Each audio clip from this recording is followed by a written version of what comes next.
Hey everybody, it's DiveGirl Dab. Well, this morning we're still talking about figs. Mmm, those are so yummy. My mama was right. I was averse to sweet when I was a little kid. I still don't like it a lot.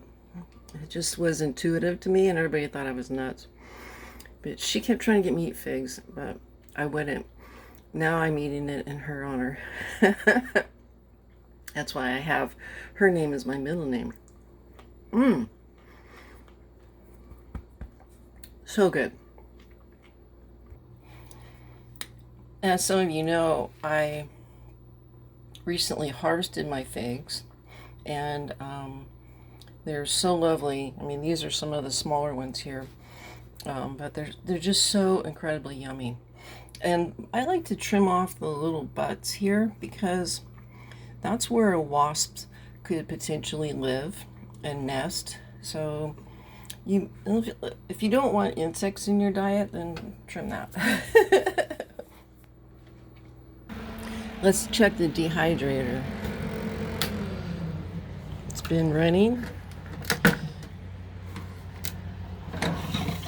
Oh my goodness, look at this. They're not quite dry, but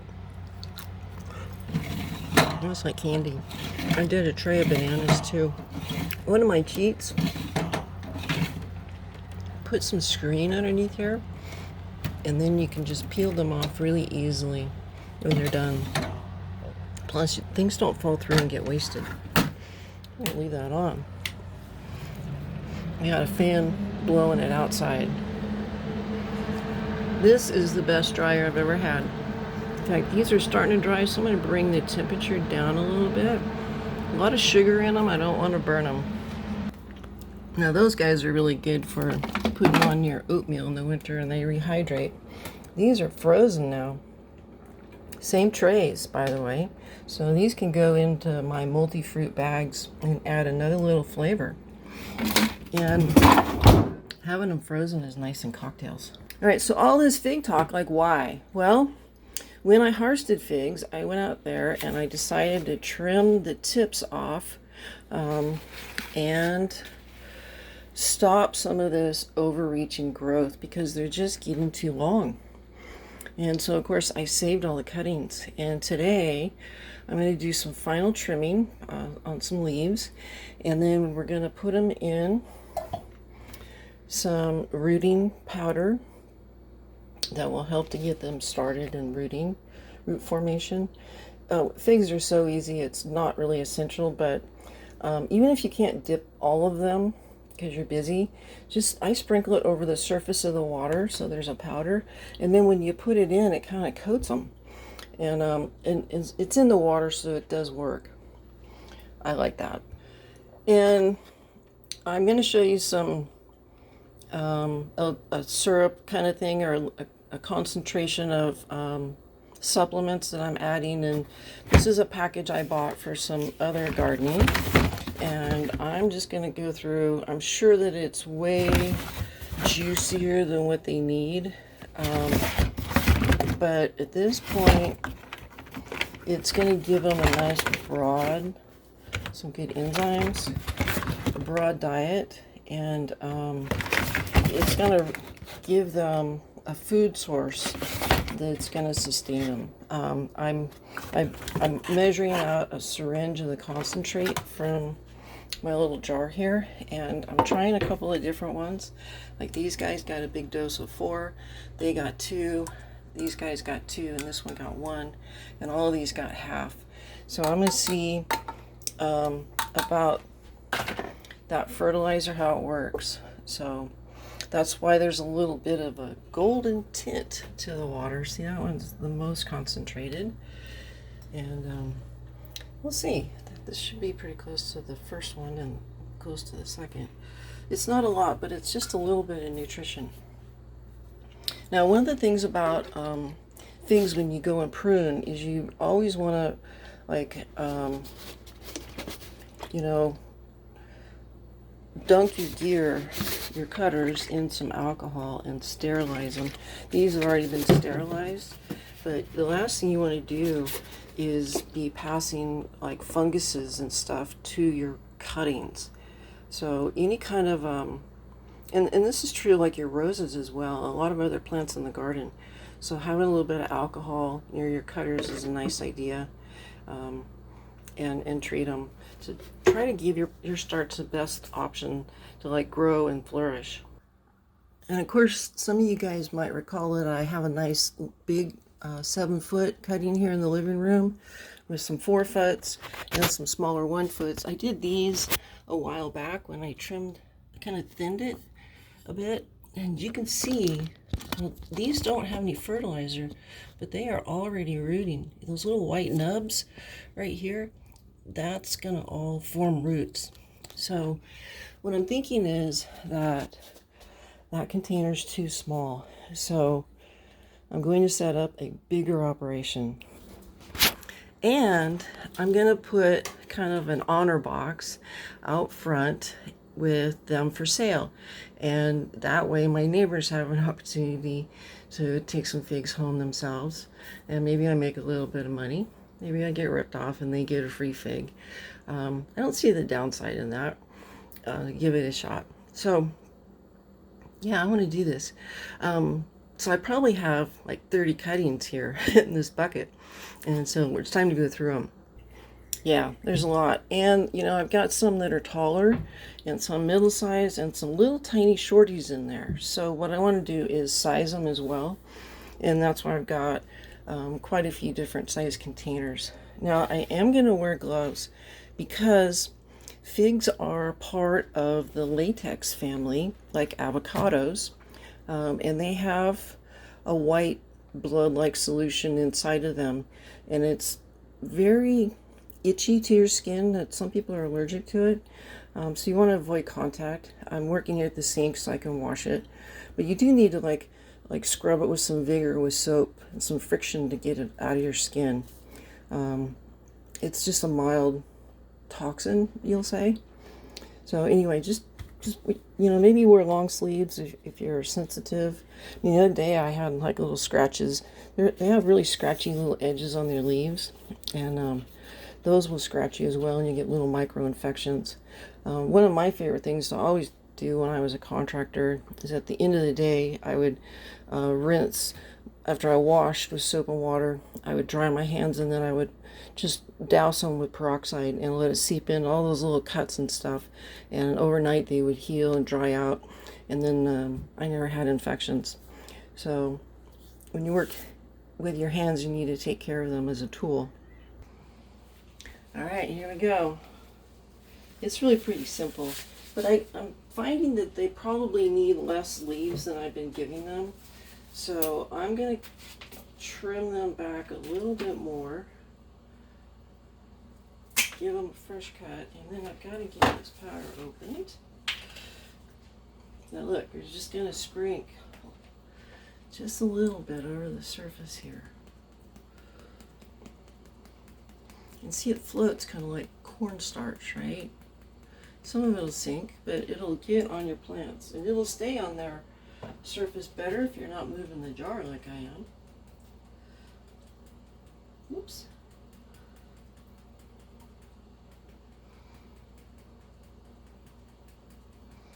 So this is going to tell them it's time to make roots. Okay, and then I'm going to give them a little dip here. And I think, you know, look at that. Everywhere that this touches water, it'll form roots. So at the end of the day, you'll have just roots. All these little tiny speckles in here, it has these little ports all along the edge of the stem. See here at the edge of those little knobs right there, right below the leaf junction, those will all root. And then the ones along the stem in the middle will as well. So let's size these. That's a pretty good big one. The rest of these won't be so easy. I've got a bucket to catch extra leaves if I run out of space. See, these leaves are already decided they're done, so they're holding the plant down. And I'm going to give them a fresh trim here. There we go. I don't want to have some of that go down. And that will come back. Now these have figs for the fall, and those won't survive, so we'll just take those guys off. This one looks nice. I'm not an expert at this. I'm a novice gardener, but you know, this is pretty simple. Like anybody can do this. Right? It's not hard.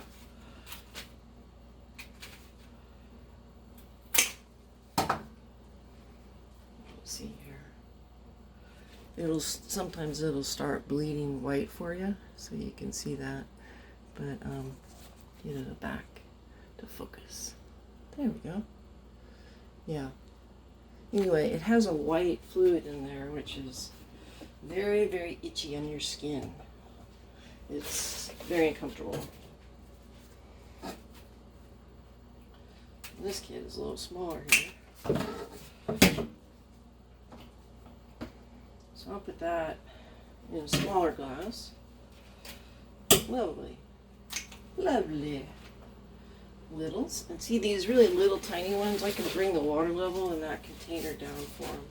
So that'll be good. Yeah, we'll get these big leaves away. Little figgy comes off. So figs will produce a couple, sometimes 3 times in each season, different crops. So I think this jar is too much water for them. A little share. There we go. Don't want to drown those little starts. See, it's not that hard. I'm gonna leave that one, give it a try. So I should have a whole bunch of figs to share. And maybe, just maybe, I get a couple bucks. I can buy some boat parts. Yay for boat parts. Huh, that's awesome. Let's see here, you guys can get a new view of these guys.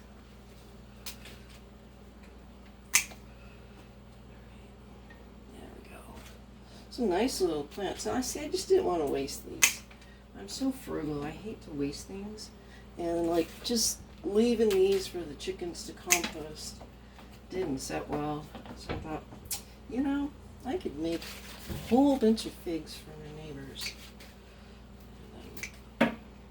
I think that figs are one of the great plants you could put in your yard right now because it'll feed you, provides an awful lot of shade to help with global warming.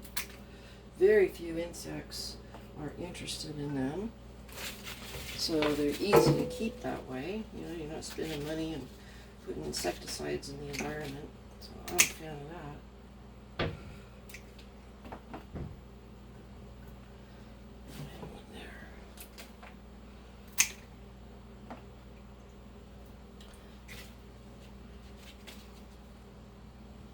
Now make sure you get a female plant is the thing. They are self-pollinating, but there are males and females. And of course the boys are not going to give you fruit. I'm glad I got to that. She was in the water. Alright. Well, that leaf is probably really healthy now, right? Okay. Oh, there's one down.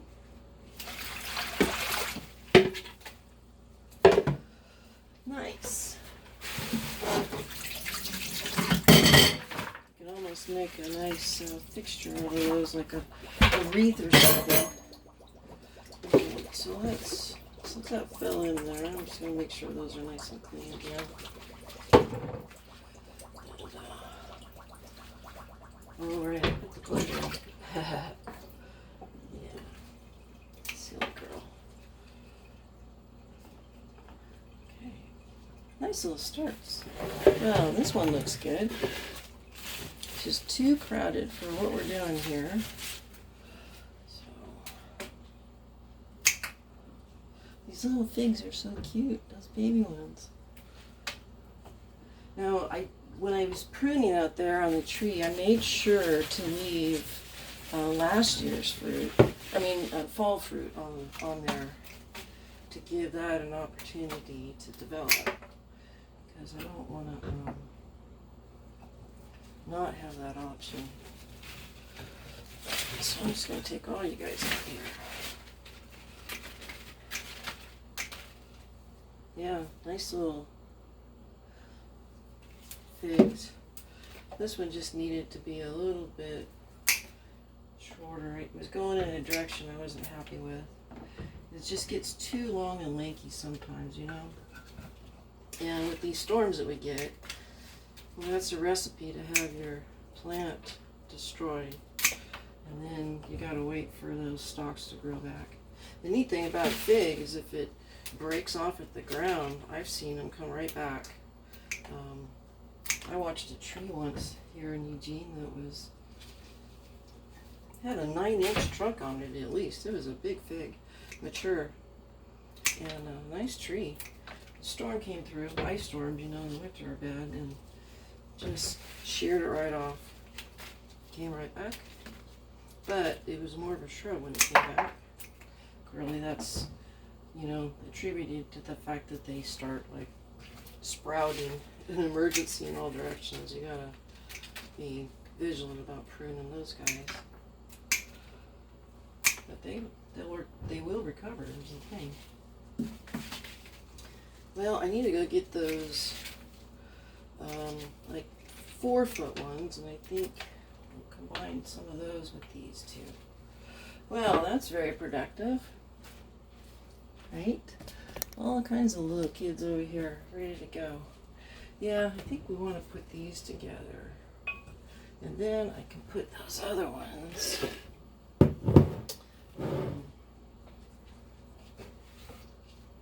They're a little taller in here. Excellent. All right, let me go get those. So here you go. Here's the start of the roots. Look at that. Just a little time of water. You can see all the little nubbies that I was telling you about that would be showing up. She's gonna live. I'm sweating. I just turned the AC on. Wow, it's incredibly humid now. It's 52%. Some of that is the dehydrator, but it's that rain last night that wetted everything down. Anyway, let's look at the kids. Oh, this feels better. Everybody has a little more space, and they all have a view of some south sun. They're sized up, and there's a lot of them.